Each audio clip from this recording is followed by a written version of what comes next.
नमस्कार साथियों। देखो, हम केमिस्ट्री पढ़ रहे थे और केमिस्ट्री में हमने एटम को पूरा किया था। एटम में लास्ट में जो हमारा टॉपिक था वो मॉलिक्यूल था, यानी कि अणु था। अणु को भी हमने अच्छी तरीके से देख लिया था। अब उसके बाद हम देखेंगे क्या पदार्थों में परिवर्तन, और जो पदार्थों में परिवर्तन होता है, यानी कि पदार्थों में परिवर्तन, जैसे ही परिवर्तन की बात करते हैं तो पदार्थ एक रूप से दूसरे रूप में चेंज होगा। ये क्या होता है, परिवर्तन की बात होती है ऐसे।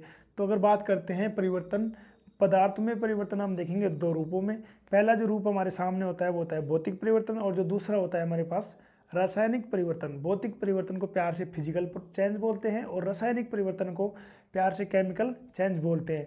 तो हम सबसे पहले देख लेते हैं भौतिक परिवर्तन।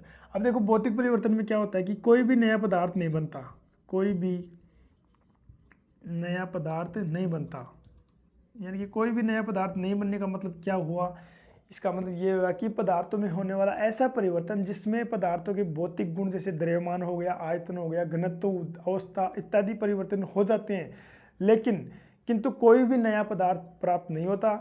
भौतिक परिवर्तन कहलाता है। जैसे उदाहरण की बात करते हैं, कांच का टूटना। अगर कांच टूट जाता है तो हम कांच को क्या कर सकते हैं, वापस, देखो उदाहरण की बात करते हैं तो कांच का टूटना, और कांच को हम तोड़ सकते हैं तो उसको जोड़ भी सकते हैं। जैसे सोने का पिघलना, अगर सोना पिघल सकता है तो उसको वापस एक जगह इकट्ठा किया जा सकता है।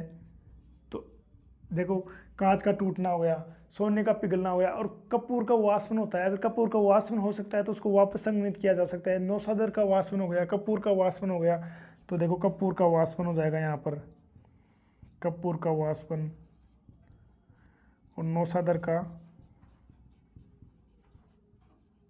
वाष्पन। तो आप इधर देखिएगा कि कोई भी नया पदार्थ इस भौतिक परिवर्तन में नहीं बनता।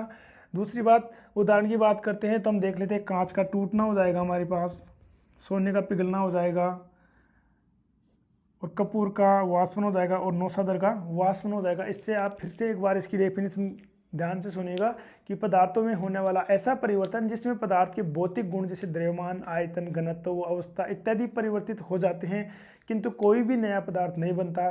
उदाहरण के तौर पर हम देख लेते हैं, क्या, कांच का टूटना, सोने का पिघलना, कपूर का वाष्पन और नौसादर। तो ये तो हमारे सामने किसकी बात हो गई, भौतिक परिवर्तन की। अब कभी कभी क्या होता है, भौतिक परिवर्तन का कारण हटाने पर पदार्थ अपनी प्रारंभिक अवस्था में आ जाता है, अतः इसे उत्क्रमणीय अवस्था या फिर उत्क्रमणीय परिवर्तन भी कहते हैं। इसका मतलब क्या समझे आप, इसका मतलब यह हुआ कि कभी कभी भौतिक परिवर्तन, जैसे ये कांच टूट गया, कांच को हम किसी भी चोट के द्वारा तोड़ते हैं तो इसका परिवर्तन, इसका चोट को हम वापस हटा लेंगे, हटाने पर पदार्थ अपनी प्रारंभिक अवस्था में वापस आ जाता है। जैसे जिस कांच में गैस भरी होती है तो हम उसके हाथ थोड़ी जैसे ही मारते हैं तो जैसे एक बार उसमें लचक पे थोड़ा सा लचक उत्पन्न हुआ, जैसे ही हम थोड़ा ऊपर करेंगे तो उसमें क्या होगा, वापस वो सीधा हो जाता है कांच। तो इसका मतलब ये हुआ कि कभी कभी भौतिक परिवर्तन में भौतिक परिवर्तन का कारण हटाने पर पदार्थ अपनी प्रारंभिक अवस्था में वापस आ जाता है, अतः इसे उत्क्रमणीय परिवर्तन या अस्थायी परिवर्तन भी कहते हैं। तो इसी का नाम क्या हो जाएगा हमारे पास, जैसे उदाहरण के लिए देख लेते हैं, यहाँ पर देखते हैं जल, हमारे पास ये जल है, ये जल से क्या बन सकता है, वाष्प बन सकती है। और देखो हमारे पास बर्फ है, बर्फ से क्या बन सकता है, बर्फ से जल बन सकता है, और जल से क्या बनाई जा सकती है, बर्फ बनाई जा सकती है। तो इसको क्या बोल सकते हैं, उत्क्रमणीय परिवर्तन। क्या बोल सकते हैं इसको, उत्क्रमणीय परिवर्तन। जैसे उत्क्रमणीय परिवर्तन की बात करते हैं तो इसको क्या बोला जाएगा, उत्क्रमणीय परिवर्तन। और इसको बोल सकते हैं रिवर्सिबल चेंज। आई मेरी बात कुछ समझ में, अगर आई है तो ठीक है, नहीं आई तो फिर से देखिएगा इधर कि जब क्या होता है, कभी कभार होता क्या है कि भौतिक परिवर्तन में परिवर्तन का कारण हटाने पर पदार्थ अपनी प्रारंभिक अवस्था में पुनः वापस आ जाता है। मैंने आपको कांच का उदाहरण देखिए, ये बात समझा भी दी है, अतः इसे उत्क्रमणीय परिवर्तन या अस्थायी परिवर्तन कहते हैं। जैसे कि हम बात करते हैं तो जल क्या होगा, बर्फ में चेंज हो जाएगा, और बर्फ जल में चेंज हो जाती है। जैसे हम जल की बात करते हैं तो क्या होता है, ये जो जल होगा ये वाष्प में चेंज होता है, और वाष्प किस में चेंज हो जाएगी, जल में। और भौतिक परिवर्तन के अन्य उदाहरण की जैसे बात करते हैं, जैसे कागज हो गया, लकड़ी हो गई, चौक हो गया, फल सब्जी इत्यादि को छोटे छोटे क्या टुकड़ों में विभक्त करना, ये सभी किनके उदाहरण है, भौतिक उदाहरण के, भौतिक परिवर्तन के क्या है। अगर देखते हैं, ये तो मेन मुख्य उदाहरण हो गए इनके, लेकिन हम बात कर लेते हैं इनके कुछ और उदाहरणों की। तो हम इधर देख लेते हैं अदर उदाहरण, अदर एग्जाम्पल। जैसे ही अदर एग्जाम्पल की हम बात करते हैं तो होता क्या है यहाँ पर, जैसे कागज हो गया, लकड़ी हो गया, सब्जी हो गई। देखो सब्जी की अगर बात करते हैं तो देखो सब्जी को क्या कर लेंगे, छोटे छोटे टुकड़ों में विभक्त कर देते हैं। तो इन सभी का क्या हो गया, जैसे फल हो गया, चौक हो गई, चौक हो गया, फल हो गया, इन सभी को इत्यादि को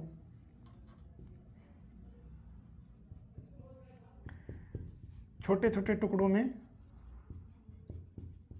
विभक्त करना।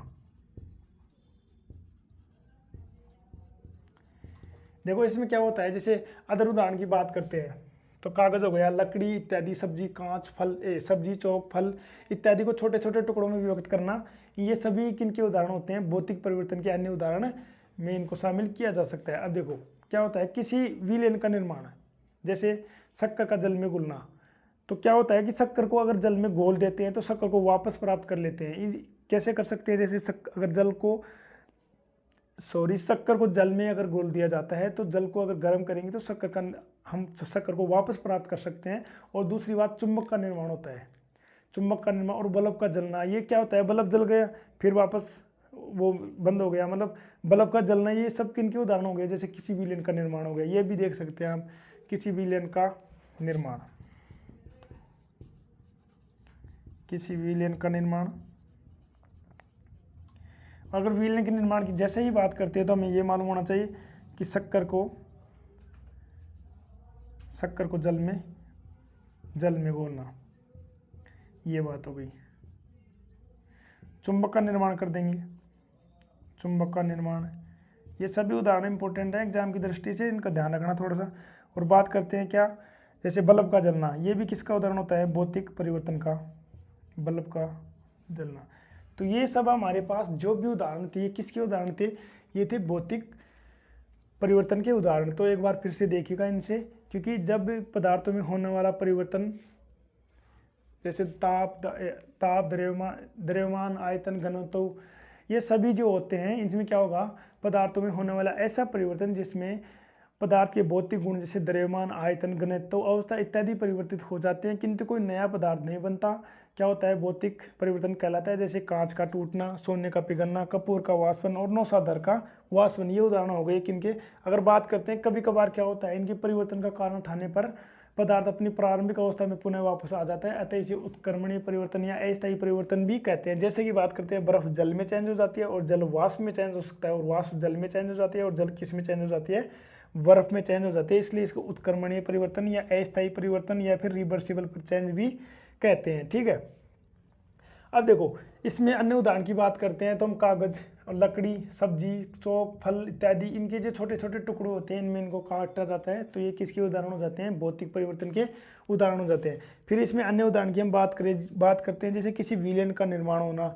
विलयन के निर्माण की बात करते हैं तो शक्कर को जल में घोलना, शक्कर को जल में घोलते हैं, लेकिन ये एक तरह से मिल भी जाती हैं और एक तरह से घोल, इनका सॉल्यूशन बनने के बाद घुल भी जाते हैं, लेकिन इस शक्कर को जल से वापस प्राप्त किया जा सकता है। और चुंबक का निर्माण हो गया, बल्ब का जलना हो गया, ये सभी किन के उदाहरण होते हैं, भौतिक परिवर्तन के उदाहरण है। ये बात यहाँ तक समझ में आई होगी, नहीं आई है तो फिर से गौर करिएगा, एक बार देख लेना, थोड़ा दिमाग पे थोड़ा सा जोर डालना, बाकी इतनी दिक्कत वाली बात है नहीं। तो ये हमारे पास किसका परिवर्तन हो गया, भौतिक परिवर्तन हो गया। अब बात करते हैं रासायनिक परिवर्तन की। इस रासायनिक परिवर्तन में क्या होता है, इसमें नया पदार्थ बन जाता है, और इसमें क्या होता है कि अगर जैसे नया पदार्थ बनता है तो पदार्थों में होने वाला ऐसा परिवर्तन जिसमें पदार्थ के भौतिक व रासायनिक समस्त गुण बदल जाते हैं तथा नया पदार्थ प्राप्त होता है, रासायनिक परिवर्तन कहलाता है।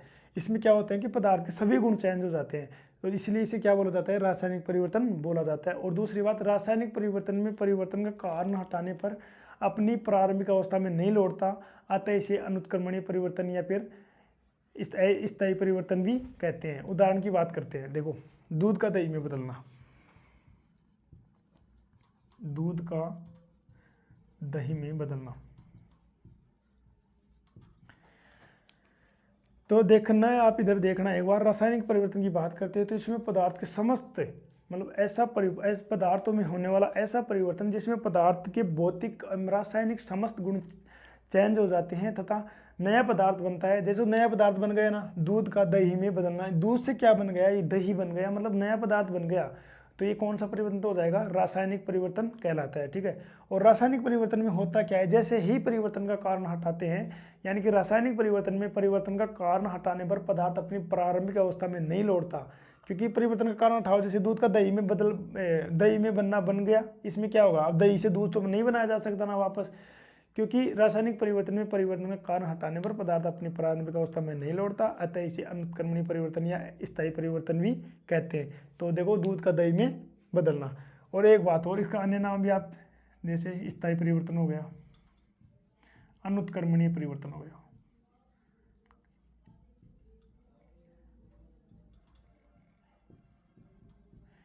इसका जो नाम, अन्य नाम था, वो आपने देख लिया था, अस्थायी परिवर्तन और उत्क्रमणीय परिवर्तन।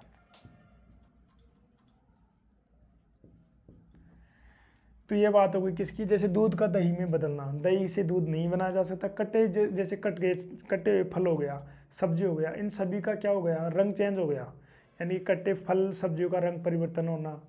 किन का उदाहरण होता है, कटे सेव का भूरा हो जाना, ये सब जो मतलब सब्जियां कट गई, ये भौतिक परिवर्तन का उदाहरण है। लेकिन गौर करिएगा, देखो मैंने ये यहाँ पर भी लिखा है कि सब्जी और फलों के छोटे छोटे टुकड़ों में विभक्त करना, ऐसे टुकड़ों को विभक्त कर दिया, अलग अलग करना, ये तो हो गया भौतिक परिवर्तन। लेकिन कटे सब्जी हो गई, जैसे फल हो गया, तो कटे फल और सब्जियां, इन सभी का जो रंग चेंज होता है, रंग परिवर्तन होता है, ये किसका उदाहरण होता है, ये उदाहरण होता है किसका, रासायनिक परिवर्तन का। और देखो, इसमें रासायनिक परिवर्तन की बात करते हैं तो सेव को आपने काटा होगा, खूब काटा होगा, तो सेव को कभी देखना, उसको थोड़ी देर बाद में देखना कि कटे सेव का जो कलर होता है वो भूरा हो जाता है। तो जो भूरा कलर हो जाता है, उसका जो उदाहरण की बात करते हैं वो किसका उदाहरण होता है, रासायनिक परिवर्तन का उदाहरण होता है। तो ये हमारे पास दूध का दही में बदलना हो, चेंज हो गया, कट्टे फल सब्जियों का रंग परिवर्तन हो गया। हम देखते हैं संचारण, ये हो गया संचारण। इसका मतलब जानते हो आप, इसका मतलब होता है जंग। क्या होता है, जंग लड़ने वाली जंग नहीं है, ये है जैडन। तो इसमें क्या होता है, जैसे लोहे पर जंग लगना, जंग तीन प्रकार से देखी जा सकती है, जैसे लोहे पर जंग लगना, ठीक है। तांबे के बर्तनों में हरे रंग की क्या हो जाती है, परत आ जाती है, ठीक है। और हरी परत का जो कारण होता है वो भी आपको बता देता हूँ, बेसिक कॉपर कार्बोनेट जो होता है हमारे पास, उसकी वजह से क्या होता है, हरे जो तांबे के बर्तन होते हैं उनके ऊपर कैसी परत आ जाती है साथियों, हरी परत आ जाती है, ठीक है, बेसिक कॉपर कार्बोनेट की वजह से। और दूसरी बात, एक जो हमारे पास लास्ट जो संचारण की बात करते हैं, वो तीसरा उदाहरण हमारे पास हो जाता है चांदी का काला होना। और अगर चांदी के काले होने की जैसे ही बात करते हैं तो हमें ये मालूम होना चाहिए कि जो चांदी होती है वो काली किस वजह से होती है, किस सल्फाइड की वजह से ये काली हो जाती है, यानी कि इसका जो कलर होता है वो किसकी वजह से चेंज होता है। तो हमें साफ क्लियर पता होना चाहिए कि जो चांदी का काला रंग होता है वो होता है सिल्वर सल्फाइड के कारण। तो ये हमारे पास के क्या हो गया, संचारण के तीन प्रकार से उदाहरण होते हैं, तो इनको हम नोट कर लेंगे। जैसे लोहे पर जंग लगना, तांबे के बर्तनों में हरी परत का आना, तो लोहे पर जंग लगना, लोहे पर जंग लगना। देखो, इसका जो सूत्र होता है जंग का, एग्जाम में पूछ लेते हैं कई बार, Fe2O3.XH2। ये क्या होता है हमारे पास, ये जो होता है हमारे पास Fe2O3X.XH2, ये जो होता है हमारे पास, ये किसका उदाहरण होता है, ये होता है लोहे जंग का उदाहरण। जैसे लोहे पर जंग आ जाती है, लोहे को ख़त्म कर देती है धीरे धीरे कई सालों बाद, तो जो वो जंग का उदाहरण होता है वो होता है Fe2O3। कई बार एग्जाम में पूछा जा चुका है और आगे पूछने की संभावना होती है, हर 2-3 साल में ये जैसे प्रश्न होते हैं ऐसे एग्जाम में रिपीट हो जाते हैं, ठीक है। अब देखो, इसमें ये x है, यहाँ पर ये x, इसकी संख्या कितनी हो सकती है, तो जो यहाँ हमारे पास x होगा यहाँ पर, इसकी कम से कम की बात कर लेते हैं, कम से कम इनकी संख्या हो सकती है कितनी, कम से कम इसकी संख्या हो सकती है 3। लेकिन अधिक की बात करें तो मैक्सिमम ये जो x होगा इसकी वैल्यू कितनी भी हो सकती है। तो कम से कम की बात हमने कर ली है, कितनी हो जाएगी, 3 हो जाएगी। ये भी आपको अच्छे से ध्यान में रखनी है इस बात को कि लोहे पर जंग लग जाती है, और वो संचारण का उदाहरण होता है, जो कि किस प्रकार का परिवर्तन होता है, रासायनिक परिवर्तन होता है। लेकिन लोहे पर जंग लगना Fe2O3 इसका क्या होता है, सूत्र होता है। और यहाँ पर जो x होगा इसकी वैल्यू न्यूनतम मिनिमम कितनी हो सकती है, 3 हो सकती है, और अगर मैक्सिमम की बात करते हैं तो कितनी भी हो सकती है। ये हमारे पास किसका हो गया, लोहे पर जंग लगना। दूसरी हमने देखी तांबे के बर्तनों में हरे परत का आना, तो देख लेते हैं तांबे के बर्तनों में, तांबे के बर्तनों में हरे परत का आना। अब ये जो तांबे के बर्तन होते हैं इनके ऊपर हरे परत आ जाती है, ठीक है। हमें ये मालूम होना चाहिए कि जो हरी परत होती है ये किसकी वजह से आती है, तो हमें ये पता होना चाहिए। जैसे कॉपर हाइड्रोक्साइड, ये क्या होता है, बेसिक कॉपर कार्बोनेट, इसका पूरा क्या होता है, कारण होता है हरे परत का, कि हरे परत किसकी वजह से आती है, तो बेसिक कॉपर कार्बोनेट, इसको आप याद रखना, बेसिक कॉपर कार्बोनेट। और अगर बेसिक कॉपर कार्बोनेट, ये तो क्या हुआ, हमारे पास हमें दिख रहा है केमिस्ट्री में इस प्रकार लिखा जा सकता है कि हरे परत का कारण जो होता है तांबे के बर्तनों में वो होता है बेसिक कॉपर कार्बोनेट। लेकिन हमें इसका जो फॉर्मूला होता है वो हमें मालूम होना चाहिए। अगर फॉर्मूला की बात करते हैं तो इसका जो फॉर्मूला होता है कॉपर हाइड्रोक्साइड और कॉपर कार्बोनेट, ये क्या होता है इसका, देखो CuOH का ट्वाइस और CuCO3, ये जो हमारे पास होता है ये किसका उदाहरण फॉर्मूला होता है, ये हमारे पास जो उदाहरण होता है वो किसका होता है, बेसिक कॉपर कार्बोनेट का। देखो तांबे के बर्तनों में हरे रंग की परत का जो आना का उदाहरण होता है, अन्य उदाहरण होता है वो किसका उदाहरण होता है, रासायनिक परिवर्तन का। उसमें भी डीपली पूछे तो संचारण यानी कि जंग लगना, संचारण का उदाहरण होता है संचारण का। और दूसरी बात, जो हरे परत तांबे के बर्तनों में हरे परत आते हैं उसका जो उदाहरण होता है हमारे पास, नाम तो बेसिक कॉपर कार्बोनेट हो जाएगा, लेकिन इसके हमें एग्जाम्पल भी जो इसका सूत्र होता है हमारे पास उसके बारे में हमें पता होना चाहिए कि Cu कॉपर हाइड्रोक्साइड और कॉपर कार्बोनेट, इसका क्या हो जाएगा, ये पूरा सूत्र हो जाता है किसका, बेसिक कॉपर कार्बोनेट का। तो हम इसके बाद हम देखते हैं चांदी का काला होना। देखो चांदी का काला होना, अगर चांदी के काले होने की बात करते हैं तो Ag2S, यानी कि Ag का मतलब होता है यहाँ पर क्या, सिल्वर, और S यहाँ पर इसके साथ में जुड़ा हुआ है तो सिल्वर सल्फाइड, क्या सिल्वर सल्फाइड। तो अब फिर से आप इधर देखिएगा एक बार, होता क्या है कि रासायनिक परिवर्तन में हमने देखा दूध का दही में बदलना, और कटे जो फल सब्जियां होती हैं उनके रंग की बात करते हैं, रंग की चेंज होने की बात करते हैं, तो हम बात करेंगे किसमें, रासायनिक परिवर्तन में। और दूसरी बात संचारण की, जैसे ही हम बात करते हैं तो हम देख लें संचारण 3 रूपों में हम देख सकते हैं। पहला हम जो देखेंगे वो क्या देखेंगे कि लोहे पर जंग लगना हो जाता है, और लोहे पर जैसे ही जंग की बात करते हैं तो हमें इसका फॉर्मूला पता होना चाहिए Fe2O3.XH2O। और यहाँ पर जो X होता है इसकी मिनिमम वैल्यू जो हम ले सकते हैं वो कितनी हो सकती है, 3 हो सकती है, और मैक्सिमम की बात करते हैं तो कितनी भी हो सकती है, ये बात हो गई। फिर देखते हैं तांबे के बर्तनों में हरे परत का आना, और जैसे ही तांबे के बर्तनों में हरे परत का आना हमें मालूम होता है कि संचारण का उदाहरण है, इसमें पूछे तो रासायनिक परिवर्तन का उदाहरण होता है। लेकिन हमें यह मालूम होना चाहिए कि जो हरे परत होती है तांबे के बर्तनों में किसकी वजह से आती है, तो हमारे पास बेसिक कॉपर कार्बोनेट की वजह से क्या होती है, तांबे के बर्तनों में हरे परत आती है, और जिसका सूत्र होता है CuOH का ट्वाइस CuCO3, ये हो गया। फिर हम देखते हैं चांदी का काला होना।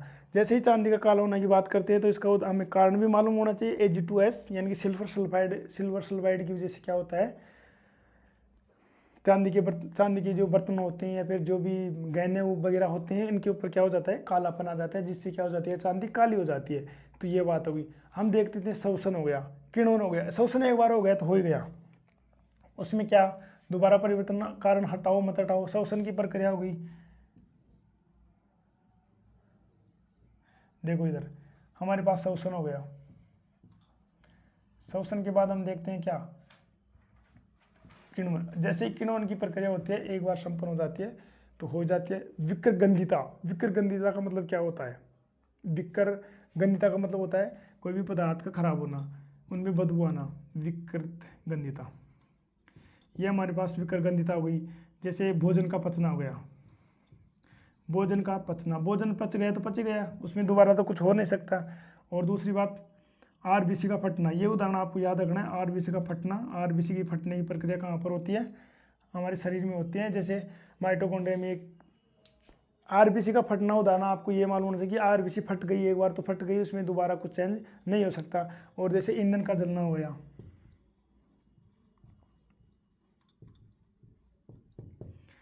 तो ये ईंधन का जलना हो गया, RBC का फटना हो गया, भोजन का पचना हो गया, विक्रगंधिता, किण्वन, शोषण की प्रक्रिया, ये सभी जो होती है हमारे पास, ये किसका उदाहरण होगा, रासायनिक परिवर्तन का उदाहरण होगा। अब आपको मैं एक प्रश्न देता हूँ बहुत ही शानदार, तो देखो फिर से एक बार गौर करिएगा इधर की रासायनिक परिवर्तन की जैसे ही बात करते हैं तो इसमें पदार्थ के समस्त गुण चेंज हो जाते हैं और नया पदार्थ बनता है। ये किसकी बात कर रहे हैं हम? रासायनिक परिवर्तन की बात कर रहे हैं। और इसमें परिवर्तन का कारण हटाने पर पदार्थ अपनी पुनः अवस्था में वापस नहीं लौटता, इसलिए इसको स्थायी परिवर्तन या फिर अनुत्क्रमणीय परिवर्तन कहा जाता है। ये बात होगी। फिर हमने इसके उदाहरणों की बात की थी। उदाहरणों की जैसे ही बात करते हैं, सब फर्स्ट नंबर पर हमने बात की थी किसकी? दूध का दही में बदलना। दूध से एक बार दही बन जाता है तो उससे दूध वापस प्राप्त नहीं किया जा सकता। और फिर हमने देखा कट्टे जो फल सब्जियां होती हैं इनमें जो कलर चेंज हो जाता है वो किसका उदाहरण होता है? वो उदाहरण होता है रासायनिक परिवर्तन का। और हमने साथ ही साथ ये भी देखा था कि सब्जियों को काटने की जो घटना होती है, जो परिवर्तन होता है वो होता है भौतिक परिवर्तन। लेकिन जैसे ही सब्जियों को काट दिया जाता है, फलों को काट दिया जाता है, उसका जो कलर चेंज हो जाता है वो किसका उदाहरण होता है साथियों? वो रासायनिक परिवर्तन का उदाहरण होता है। और दूसरी बात इसमें होता क्या है, जैसे सेव का भूरा हो जाता है, सेव को काटने के बाद वो हमें भूरा दिखाई देता है कुछ समय पश्चात, तो वो जो किसका उदाहरण हो जाएगा हमारे पास? रासायनिक परिवर्तन का उदाहरण हो जाता है। ठीक है। फिर हमने देखा क्या? संचारण। और संचारण की जैसे ही बात करते हैं तो लोहे पर जंग लगने की बात की थी। और जंग लगने की बात की थी, उदाहरण भी इसका एग्जाम्पल देखा हमने, जंग का सूत्र देखा Fe2O3.XH2O। तो अगर यहाँ पर x की बात करते हैं तो मिनिमम जो इसकी संख्या होगी, वैल्यू होगी, वो 3 हो सकती है। अधिकतम की बात करते हैं तो कितनी भी हो सकती है।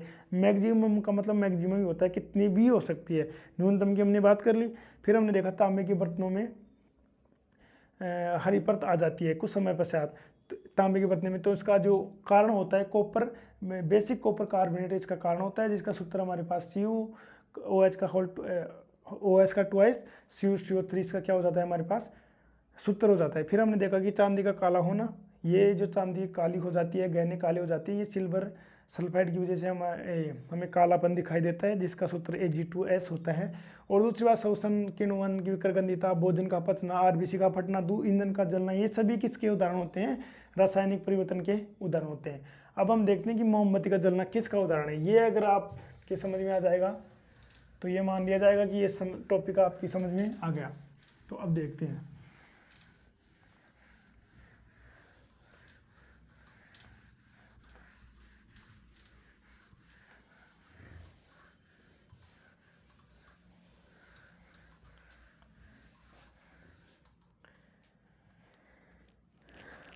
तो अब आपके सामने जो प्रश्न साथी वो है कि मोमबत्ती का जलना एग्जाम्पल है, किसका उदाहरण है? तो देखो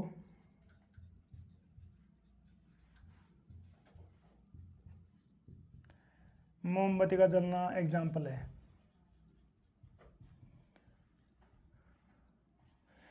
तो मैं आपको ऑप्शन देता हूं कि भौतिक परिवर्तन, रासायनिक परिवर्तन, ऊर्ध्वपातन और नन ऑफ दीज।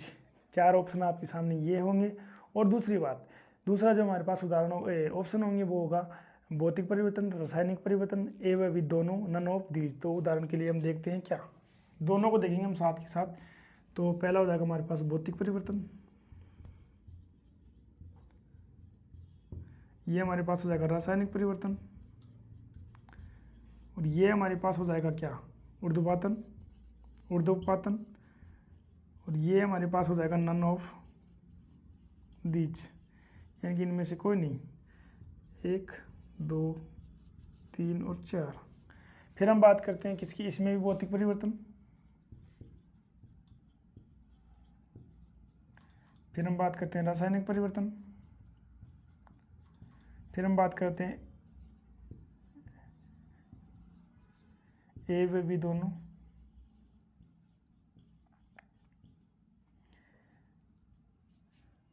और फिर हम बात करते हैं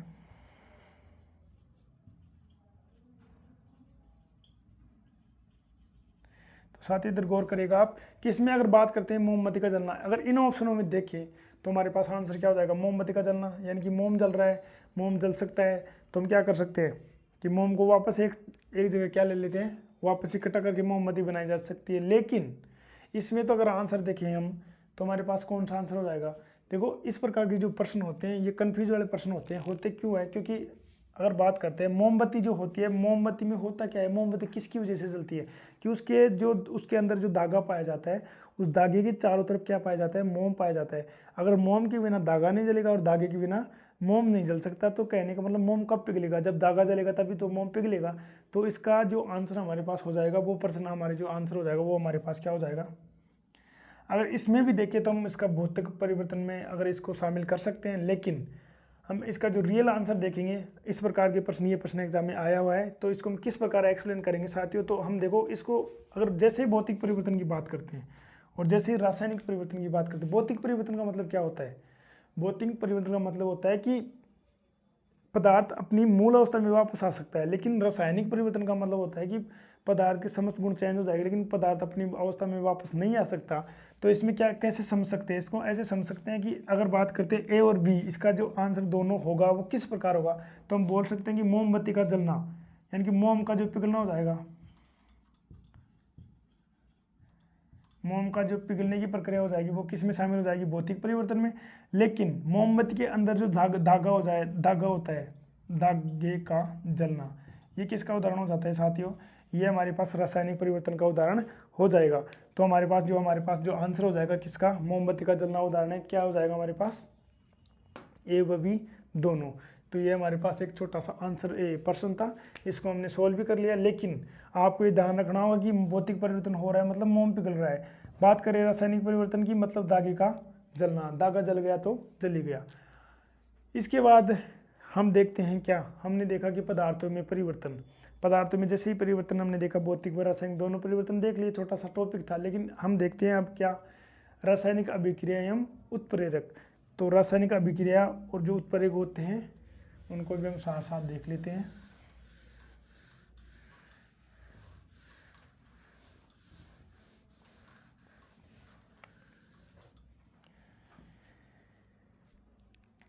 देखो हम क्या देख रहे हैं, हम देख रहे हैं रासायनिक अभिक्रिया एवं उत्प्रेरक,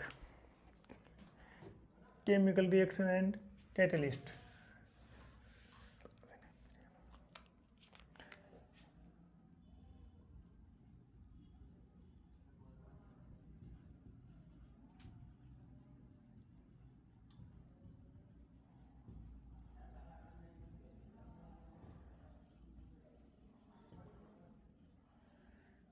हमारे पास जो नेक्स्ट हमारा जो टॉपिक होगा, टाइटल होगा, वो हमारा होगा कौन सा?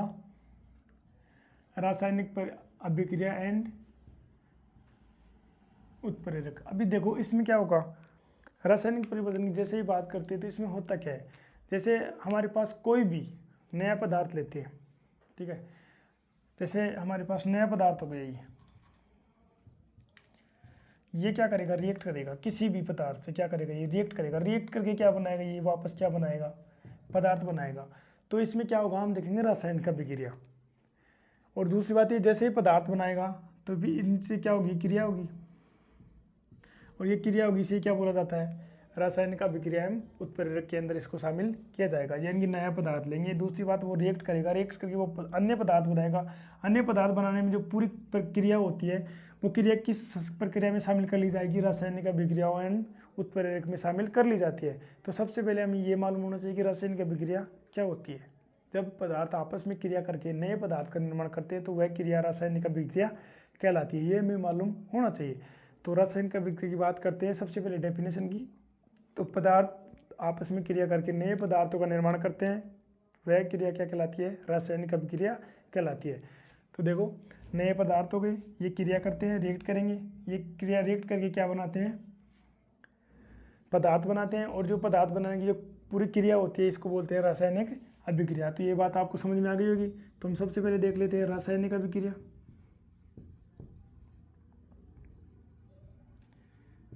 ये रासायनिक अभिक्रिया हो जाएगी हमारे पास। तो देखो इसमें क्या होता है, अगर आप नोट करते हो तो ऐसे करिएगा कि जब पदार्थ आपस में क्रिया करके नए पदार्थ का निर्माण करते हैं तो वह क्रिया रासायनिक अभिक्रिया कहलाती है। अगर जैसे की बात करते हैं तो मैग्नीशियम रिबन का दहन करने पर मैग्नीशियम ऑक्साइड प्राप्त होता है। आप एक बार ऐसे कैसे उतारना है इनको, ये इसकी क्या होगी हमारे पास? परिभाषा हुई। परिभाषा अगर उतार रहे हो आप तो ऐसे उतार लेना कि जब पदार्थ आपस में क्रिया करके नए पदार्थ का निर्माण करते हैं तो वह क्रिया रासायनिक अभिक्रिया कहलाती है। तो फिर देखते हैं, जैसे मैग्नीशियम रिबन का दहन करने पर हमें मैग्नीशियम ऑक्साइड प्राप्त होता है। मैग्नीशियम रिबन का दहन करने पर तुम देखते हैं, एक बार हिंदी में लिख लेना आप, मैग्नीशियम रिबन का दहन करने पर मैग्नीशियम ऑक्साइड का प्राप्त होना।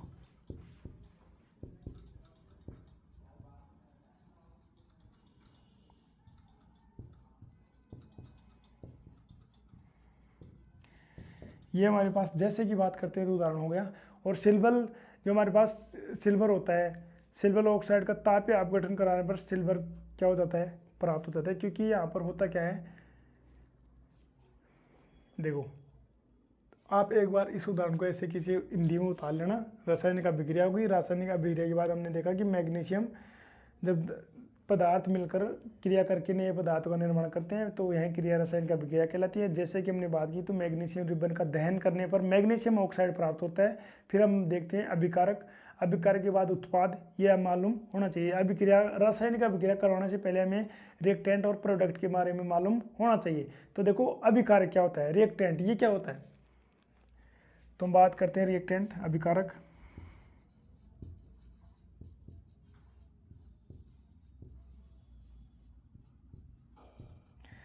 तो ये हमारे पास क्या है, रिएक्टेंट।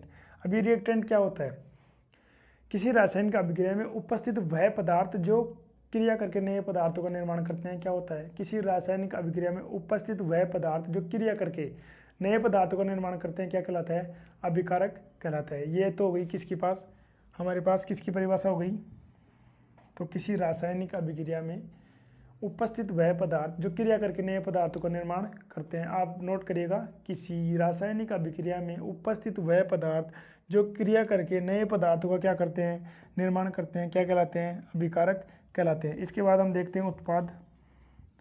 उत्पाद की बात करते हैं जिसको बोलते हैं प्रोडक्ट। तो ये प्रोडक्ट क्या होता है, ये जो अभिकारक होता है ये क्रिया करके नए पदार्थ बनाते हैं ना, तो रासायनिक अभिक्रिया में प्राप्त नया पदार्थ यही होता है जिसको बोलते हैं प्रोडक्ट, उत्पाद। तो रासायनिक अभिक्रिया में प्राप्त नया पदार्थ उत्पाद कहलाता है। जैसे कि बात करते हैं तो प्राकृतिक गैस का दहन करने पर CO2 तथा H2O का प्राप्त होना, इस क्रिया में अभिकारक क्या होती है, और अभिकारक तो इसमें क्या हो जाएगा, मेथेन हो जाएगा। प्राकृतिक गैस होती है मेथेन, तो इसमें अभिकारक तो क्या हो जाएगा, मेथेन हो जाती है। लेकिन ऑक्सीजन तथा जो प्रोडक्ट हो जाएगा, कहने का मतलब कि मेथेन और ऑक्सीजन तो इसमें क्या हो जाएगा, क्रियाकारक हो जाएगा। देखिए मेथेन, इधर देखिएगा आप, ये मेथेन हो गया और ये ऑक्सीजन हो गया, ये दोनों तो इसमें क्या हो जाते हैं, क्रियाकारक, अभिकारक हो जाते हैं। लेकिन CO2 तथा H2 की बात करते हैं, CO2 तथा व H2 ये दोनों क्या होते हैं, हमारे पास उत्पाद होते हैं। तो कुछ समझ में आई ये बात। तो ये हमारे पास क्या हो गया, देखो फिर से, जब प्राकृतिक गैस का दहन करने पर CO2 तथा H2 का प्राप्त होना, तो प्राकृतिक गैस में शामिल होता है हमारे पास मेथेन। और मेथेन का क्या होता है, दहन की बात करें तो दहन होता है ऑक्सीजन की उपस्थिति में। तो ऑक्सीजन की उपस्थिति में अगर दहन होगा तो मेथेन का सूत्र आप जानते हो, तो मेथेन की ऑक्सीजन की उपस्थिति में क्या हो जाएगा, दहन हो जाएगा। मेथेन एक प्राकृतिक गैस होती है। और दूसरी बात, अगर इसमें देखिए क्या अभिकारक, तो मेथेन और O2 तो इसमें क्या हो जाएगा, अभिकारक हो जाएगा। लेकिन बात करते हैं इसमें CO2 व H2, तो ये दोनों क्या हो जाएंगे हमारे पास, प्रोडक्ट हो जाएंगे। तो ये अभिकारक हमारे पास और ये उत्पाद दोनों आपको समझ में आ गया होगा। तो अब इसके बाद हम देखते हैं रासायनिक समीकरण। अब ये रासायनिक समीकरण क्या होता है,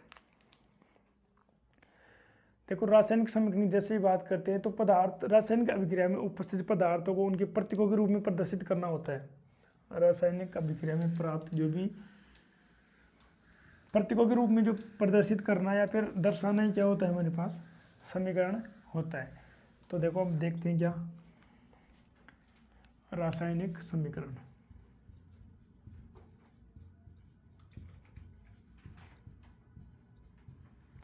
तो रासायनिक समीकरण की हम बात करते हैं तो किस प्रकार देखेंगे कि पदार्थों में इनको प्रतीकों के रूप में दर्शाया जाता है।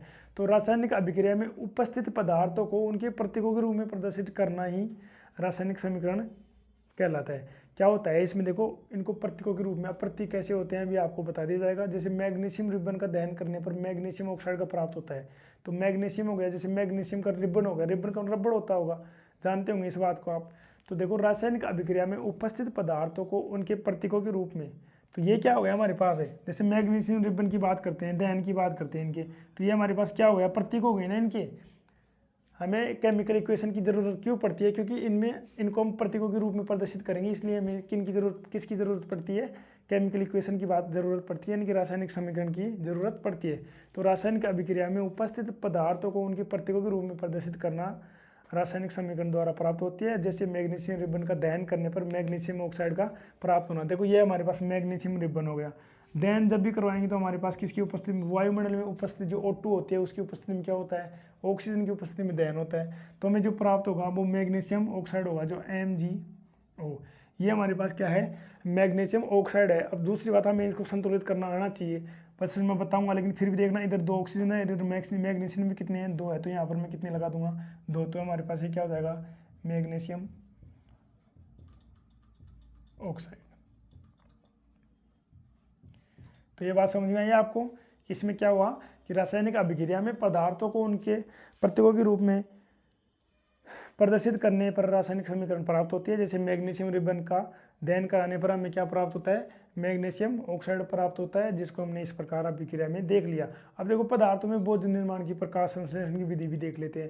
यानी कि पादपों में भोजन निर्माण की प्रकाश संश्लेषण की विधि, पादपों में भोजन किस रूप में प्राप्त होता है, जैसे किसकी उपस्थिति में होगा, प्रकाश की उपस्थिति में होगा, और या फिर क्लोरोफाइल की उपस्थिति में पादपों में क्या होता है, भोजन निर्माण होता है। तो 6CO2 देखो 6CO2 प्लस 12H2, इसका क्या किया जा सकता है, इसमें देखो 12 अगर H2 की बात करते हैं तो 12 दूनी 24, तो इसमें क्या हुए, हाइड्रोजन हो गए, लेकिन इसमें 6 दूनी 12 क्या हो गए, ऑक्सीजन हो गए। तो हमें ये इसको संतुलित करना आना चाहिए। देखो ये जो उदाहरण होगा किसका होगा, पादपों में पादपों में भोजन निर्माण की प्रकाश संश्लेषण विधि। तो क्या लिख सकते हैं, पादपों में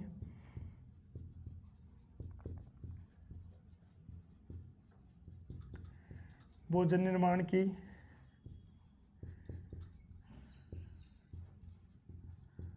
प्रकाश संश्लेषण की विधि।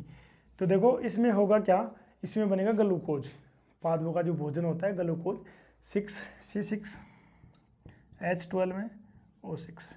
आप इधर गौर करिएगा, इसमें क्या था, 12 ऑक्सीजन थे, 6 ऑक्सीजन हमने काम नहीं ले लिया। हमारे पास कितने ऑक्सीजन बच गए, हमारे पास जो ऑक्सीजन बच गए, तो 12 तो ऑक्सीजन ये हो गए और 6 दूनी 12 ऑक्सीजन इधर थे, तो हमारे पास 6 ऑक्सीजन तो काम में आ गए। मतलब 24 ऑक्सीजन में से कितने ऑक्सीजन काम में आ गए, 6 ऑक्सीजन काम में आ गए। तो एक बार इधर देखिएगा, फिर हमारे पास 6O2, तो 6 दूनी 12 ऑक्सीजन ये हो गए, 6 ऑक्सीजन ये हो गई, तो 6 क्या कितने हो गए, 18 हो गए। बच के कितने इधर, 6 ऑक्सीजन। पहले ऑक्सीजन को संतुलित करेंगे। आप जब भी समीकरण को अगर सोल्व करते हो तो पहले एक एक को पकड़ पकड़ के सोल्व करना चाहिए, ताकि हमें ये मालूम होना चाहिए कि ये तो संतुलित हो गया, फिर दूसरा बचेगा उसको देख लेंगे। अब देखते हैं कि इसमें 6 जो ऑक्सीजन बच गए वो कहाँ से निकाल देंगे हम, 6H2 निकाल देंगे, यानी कि वो जो वाटर का अणु होता है उसमें शामिल कर देंगे कितने, 6 ऑक्सीजन। अब देखो इसमें कितने ऑक्सीजन हो गए, 18 जो ऑक्सीजन थे इधर, 6 दूनी 12 और 6 12 और 12 कितने हो गए, 24 ऑक्सीजन थे।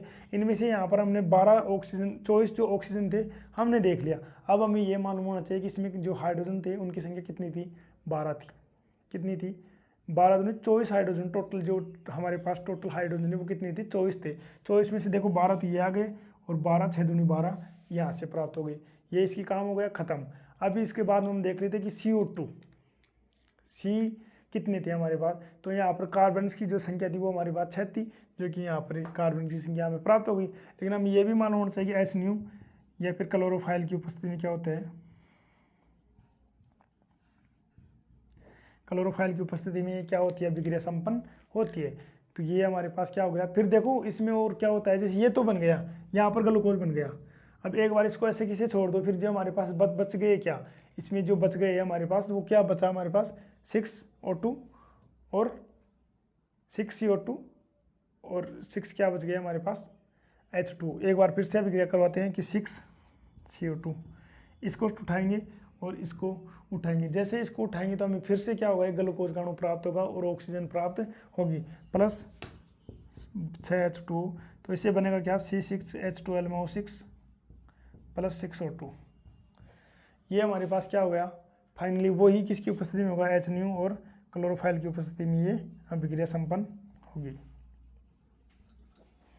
तो यहाँ तक आपको कोई दिक्कत नहीं आई होगी। आइए तो फिर से देखिएगा कि पहले हमने देखा रासायनिक समीकरण, और रासायनिक समीकरण में देखते क्या है कि रासायनिक अभिक्रिया में उनको प्रतीकों के रूप में प्रदर्शित किया जाता है। और प्रतीकों के मतलब यहाँ पर ये होता है, जैसे मैग्नीशियम रिबन का दहन कराने पर मैग्नीशियम ऑक्साइड का प्राप्त होना। और जैसे ही मैग्नीशियम रिबन की बात करते हैं, ये हमारे पास मैग्नीशियम रिबन होता है, और इसके जो दहन करवाएंगे हमेशा वायुमंडल में होता है, और वायुमंडल में पाई जाती है O2।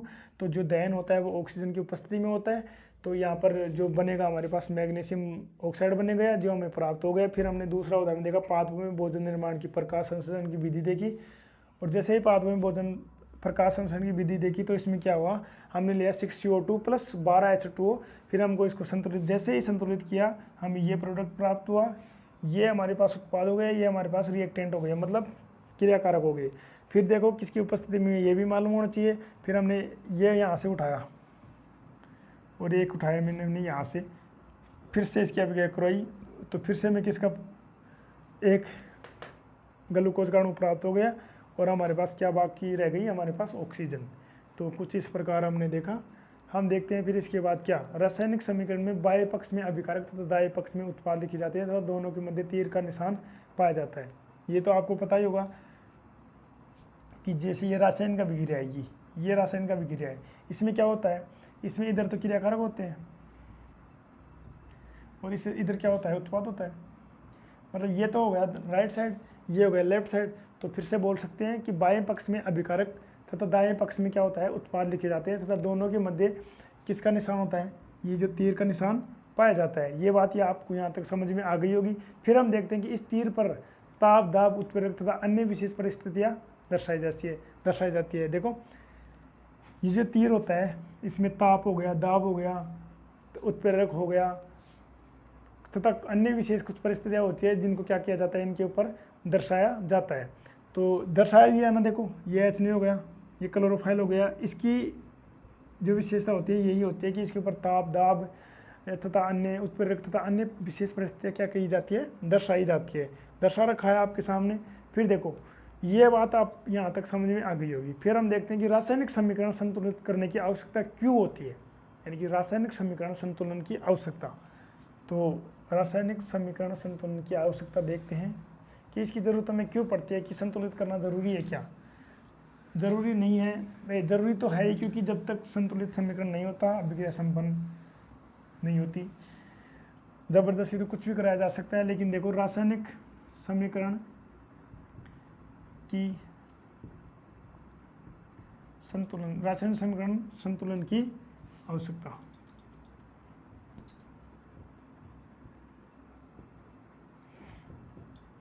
कि रासायनिक समीकरण को संतुलन करने की आवश्यकता क्यों पड़ती है।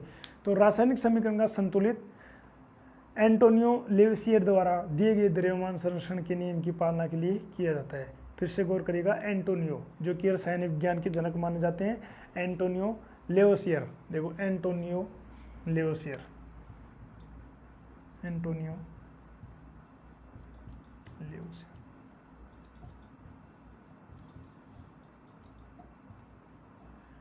ये क्या था एंटोनियो, इसने एक नियम दिया था द्रव्यमान संरक्षण का नियम। तो जो रासायनिक समीकरण संतुलन की आवश्यकता हमें इसलिए पड़ती है क्योंकि रासायनिक समीकरण का जो संतुलन एंटोनियो लेवसियर द्वारा दिए गए द्रव्यमान संरक्षण के नियम की पालना के लिए किया जाता है। इसलिए क्या होता है, हमें रासायनिक समीकरण को संतुलन करने की आवश्यकता होती है। लेकिन ये क्या होता है, एंटोनियो लेवसियर जो होता है ये क्या था, इसने एक नियम दिया था, उस नियम का नाम था द्रव्यमान संरक्षण का नियम। और दूसरी बात, इसको रसायन विज्ञान के जनक के रूप में भी जाना जाता है, आपको मालूम होना चाहिए। अब देखो अब होता क्या है, जो द्रव्यमान संरक्षण का नियम था, द्रव्यमान संरक्षण का जो नियम था इसके अनुसार क्या होता है। तो देखो इस नियम के अनुसार जो हमारे पास द्रव्यमान संरक्षण का नियम था, तो इसमें क्या होता है कि इस नियम के अनुसार होगा क्या, देखो इस नियम के अनुसार किसी भी रसायन का विक्रिया में अभिकारकों का द्रव्यमान तथा उत्पाद का द्रव्यमान क्या होता है, समान होता है। देखो हमारे पास ये हो गया Mg, ये हमारे पास हो गया क्या 2MgO। तो इसमें क्या होता है, ये तो हमारे पास रिएक्टेंट हो गया, ये हमारे पास क्या हो गया, प्रोडक्ट हो गया। तो इसमें हुआ क्या, फाइनली जो हुआ कि इस नियम के अनुसार किसी भी रासायनिक अभिक्रिया में अभिकारकों का द्रव्यमान तथा उत्पादों का द्रव्यमान क्या होता है, इक्वल होता है। ये भी समान रहेगा तो ये भी, ये इसके समान रहेगा, ये इसके समान रहेगा। कहने का अर्थ यही है कि रिएक्टेंट और जो प्रोडक्ट होता है उन दोनों की जो मात्रा होती है, क्वांटिटी होती है, वो क्या होती है, बराबर होती है। यहाँ तक कोई दिक्कत नहीं आई होगी। फिर देखते हैं कि रासायनिक समीकरण संतुलन की सबसे सामान्य विधि कौन सी है। बूल एवं जांच पद्धति होती है, जिसे क्रमबद्ध रूप में व्यवस्थित करके कंकाली समीकरण को इस समीकरण मितीय गुणांक की सहायता से संतुलित किया जाता है। अब देखो इसमें एक शब्द आया कौन सा, कंकाली समीकरण। इसको कंकाली समीकरण क्यों बोलते हैं, जैसे ये मान लो ये दो, यहाँ पर दो लगी हुई है लेकिन यहाँ पर दो नहीं लगी हुई, मतलब तो इसलिए इसको बोला जाएगा कंकाली समीकरण। अब कंकाली समीकरण का मतलब क्या होता है, डायरेक्टली आप बोल सकते हैं कि असंतुलित समीकरण।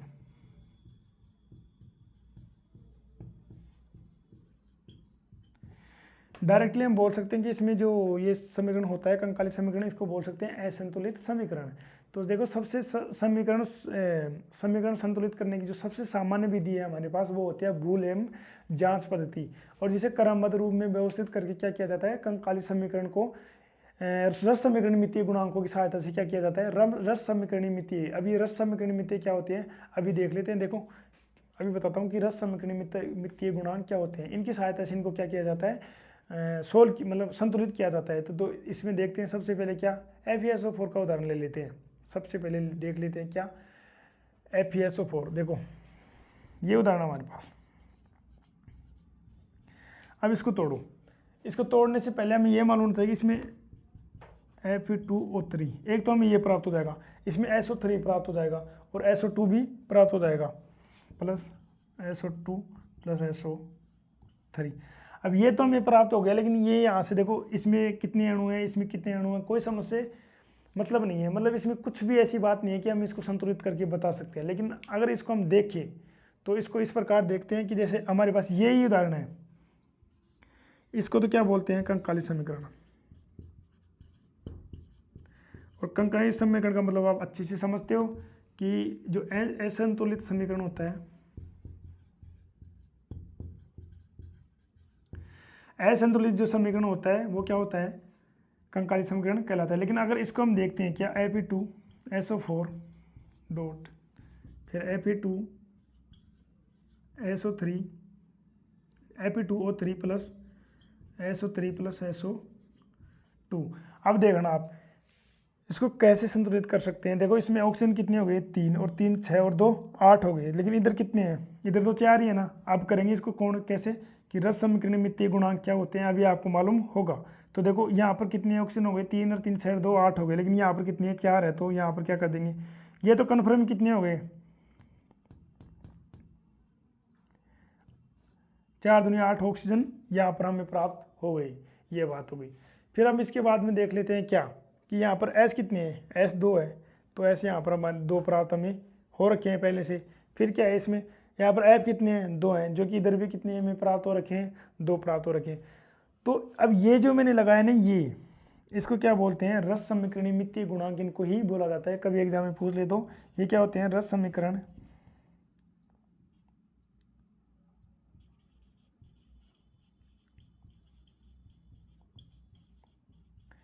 इनको बोला जाता है रस समीकरणीय गुणांक। तो हमारे पास ये हो जाएंगे क्या, ये जो 2 है हमारे पास, ये क्या हो जाएगा, रस समीकरण मितीय गुणांक, इनको ही बोला जाता है, जो कि एक जांच एवं भूल पद्धति के द्वारा हम समीकरण को संतुलित करते हैं। जिसे क्रमबद्ध रूप में व्यवस्थित करके क्या किया जाता है, कंकाली समीकरण को रस समीकरणीय मितीय गुणांकों के आधार पर क्या किया जाता है, संतुलित किया जाता है। तो ये आपको अच्छे से समझ में आ गया कि कंकाली समीकरण क्या होती है। कंकाली समीकरण असंतुलित समीकरण होती है। और दूसरी बात, द्रव्यमान संरक्षण का नियम आपको पता ही होगा कि एंटोनियो लेवोसियर द्वारा दिया गया था। और दूसरी बात, इसमें प्रोडक्ट और जो रिएक्टेंट होते हैं उनकी मात्रा क्या होगी, दोनों समान होगी। किस नियम के अनुसार, द्रव्यमान संरक्षण नियम के अनुसार। तो फिर देखो हमने ये समीकरण लिया जिसको हम बोलते हैं कंकाली समीकरण, क्योंकि ये समीकरण कैसा है, असंतुलित समीकरण है, इसलिए कंकाली समीकरण उसी को बोला जाता है जो कैसा समीकरण हो, असंतुलित समीकरण हो। फिर हमने क्या किया कि रस समीकरण मितीय गुणांकों के द्वारा कंकाली समीकरण को सोल्व करते हैं। तो देखो फिर हमने सोल्व कर दिया कि ये दो हैं हमारे पास, ये क्या है, रस समीकरण मितीय गुणांक है, ये हो गया। फिर एक उदाहरण और देख लेते हैं, जैसे Na+H2 हो जाता है हमारे पास, NaH2 Na+H2, ये अगर हमारे पास होता है NaH2 तो इसमें क्या बनेगा, NaOH+H2 बन जाएगा, NaOH+H2। अब इसको क्या बोलते हैं, इसको बोलते हैं कंकाली समीकरण। इसको क्या बोलेंगे साथियों, कंकाली समीकरण बोलेंगे, क्योंकि ये संतुलित समीकरण नहीं है। अब ये संतुलित समीकरण कैसे होगी, क्योंकि ये जब होगी ये संतुलित, जब इसमें क्या करेंगे हम, रस समीकरण में तय गुणांक होगा, क्या करेंगे हम, यूज करेंगे। तो देखो इसको सोल्व करने का सीधा सा तरीका हमारे पास है। तो इधर ऑक्सीजन Na प्लस H2, फिर इससे जो प्रोडक्ट हमें प्राप्त हुआ वो NaOH प्लस H2O। अब इसको कैसे सोल्व कर सकते हैं साथियों, देखो इधर ऑक्सीजन कितने हैं, एक, इधर कितने हैं, दो हैं। तो पहले तो, और यहाँ पर NaOH है, तो NaOH की संख्या कितनी है, यहाँ पर एक है, लेकिन ऑक्सीजन की संख्या कितनी है, दो है। तो अब देखो यहाँ अगर मैं दो लगा दूँ तो इधर ऑक्सीजन कितने हो रखे हैं, पहले ही दो है, लेकिन ऑक्सीजन इधर तो एक ही है, तो मैं यहाँ पर भी दो लगा देता हूँ। तो यहाँ पर अगर मैं दो लगाता हूँ तो इसमें होगा क्या, Na दो हो गए, OH O और जो H भी हमारे पास दो हो गए, लेकिन हमें H की ज़रूरत पड़ेगी चार की, क्योंकि पड़ेगी दो, तो यहाँ से हो जाएंगे दो, ये हो गए। तो यहाँ पर भी अगर मैं दो लगा दूँ तो यहाँ पर देखो ऑक्सीजन की जो संख्या हो गई वो हमारे पास कितनी हो गई, ऑक्सीजन की जो संख्या हुई हमारे पास कितनी हुई, दो, लेकिन NaOH सोडियम की संख्या कितनी हो गई, दो हो गई। ठीक है, तो इसमें क्या होगा, देखो यहाँ पर अगर ये समीकरण गलत हो गई, मतलब कंकाली समीकरण है, लेकिन देखो यहाँ से ऑक्सीजन को मैं हटा दूँ तब ये समीकरण संतुलित हो सकती है। तो देखो इसमें क्या होगा, ऑक्सीजन कितने, सोडियम कितने हो गए, दो हो गए, ठीक है। हाइड्रोजन की संख्या कितनी हो गई, चार होगी, तो दो तो ये रहे और दो ये रहे, चार होगी। ऑक्सीजन की संख्या कितनी होगी, दो होगी, तो हमारे पास ऑक्सीजन की जो संख्या हो जाएगी वो कितनी हो जाएगी, दो हो जाएगी। तो इसको बोलते हैं क्या, संतुलित समीकरण। तो आपको अच्छे से क्लियर हो गया होगा कि रस समीकरण में तय गुणांकों के द्वारा अभिक्रिया को, समीकरण को किस प्रकार सोल्व करते हैं। तो आपको समझ में आ गई होगी बात। और दूसरी बार कंकाली समीकरण किसे बोलते हैं, ये भी आपको समीकरण समझ में आ गई होगी। अब देखो एंटोनियो लेवेसियर था, इसका जो द्रव्यमान संरक्षण का नियम था, ये भी आपको पता होना चाहिए कि जो रिएक्टेंट और जो प्रोडक्ट होते हैं उनकी जो मात्रा होती है दोनों तरफ वो कैसी रहेगी, बराबर रहेगी, ये भी आपको मालूम होना चाहिए। अब इसके बाद हमें आपको एक छोटा सा प्रश्न दिखाते हैं, तो देखना इधर देखो।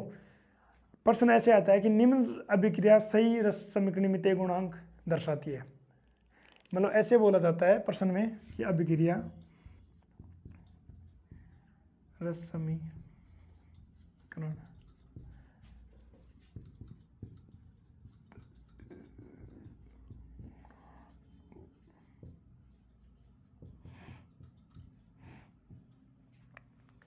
ऐसे प्रश्न आता है एग्जाम में। ये हमारे पास प्रश्न है, देखो वेब मतलब अभिक्रिया दी होगी आपको, जैसे अमोनिया की अभिक्रिया दे दी होगी आपको, जैसे N2 प्लस H2। अब इससे बनेगा क्या, NH3 बनेगा।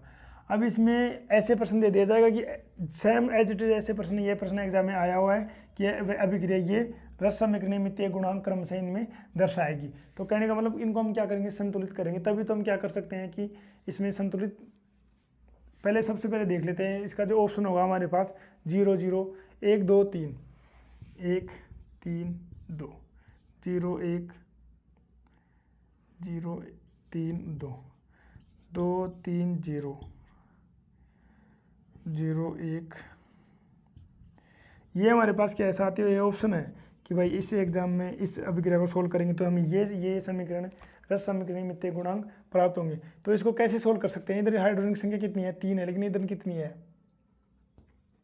2 है।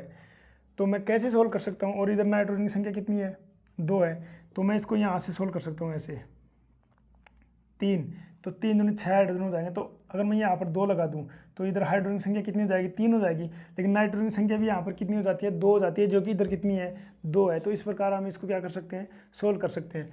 अब देखो, अब आपको ये दिखाई दे रहा होगा कि इसमें जो रस समीकरण में तय गुणांक, एक तो यहाँ पर रहा, एक यहाँ पर रहा, ये दो आपको रस समीकरण में तय क्या दिखाई दे रहे हैं, गुणांक दे रहे हैं। लेकिन इस ऑप्शन में क्या हुआ, यहाँ पर तो कुछ दिखाई नहीं दे रहा, लेकिन आपके अनुसार आंसर क्या रहा, या तो 0 3 और 2 ये रहा ना आपके अनुसार। लेकिन ये आंसर गलत है साथियों। क्यों है गलत, क्योंकि जिसका कोई नहीं होता उसका होता है केमिस्ट्री में 1, मैथ में भी 1 होता है, जिसका कोई नहीं होता उसका होता है 1।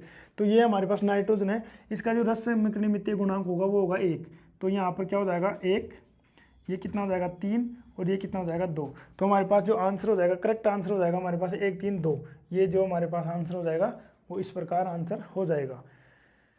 तो ये हमारे पास क्या हो गए, रस समीकरणीय मित्तीय जो गुणांक था वो हमने देख लिया। अब हम देखते हैं अभिक्रियाओं के प्रकार। जो अभिक्रिया होती है टोटल पढ़ेंगे हम। टोटल अभिक्रिया की जैसे ही बात करते हैं तो एक बार तो 16 की बात करते हैं, फिर 18 की बात करते हैं। अभी 18 16 का क्या फंडा है अभी देख लिया जाएगा, समझ में भी आ जाएगी सारी बातें। तो देखो अब देखते हैं टाइप्स ऑफ रिएक्शन, अभिक्रियाओं के प्रकार। अभिक्रियाओं के प्रकार, सबसे पहले जो अभिक्रिया देखेंगे वो देखेंगे संयोजन अभिक्रिया।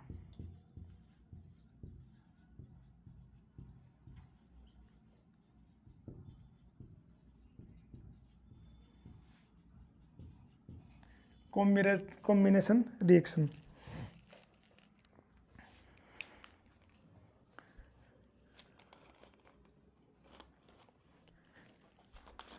तो साथियों अगर आपको हमारा ये वीडियो पसंद आया हो तो चैनल को सब्सक्राइब करें और वीडियो को अपने दोस्तों के साथ शेयर करें। एक बात तो ये हुई। और दूसरी बात हम देखते हैं कि जो अभिक्रियाओं के प्रकार है इनको हम नेक्स्ट वीडियो में पढ़ेंगे, नेक्स्ट क्लास में हम इनको देखेंगे। और दूसरी बात, आप अपने दोस्तों के साथ वीडियो को शेयर भी करते रहना।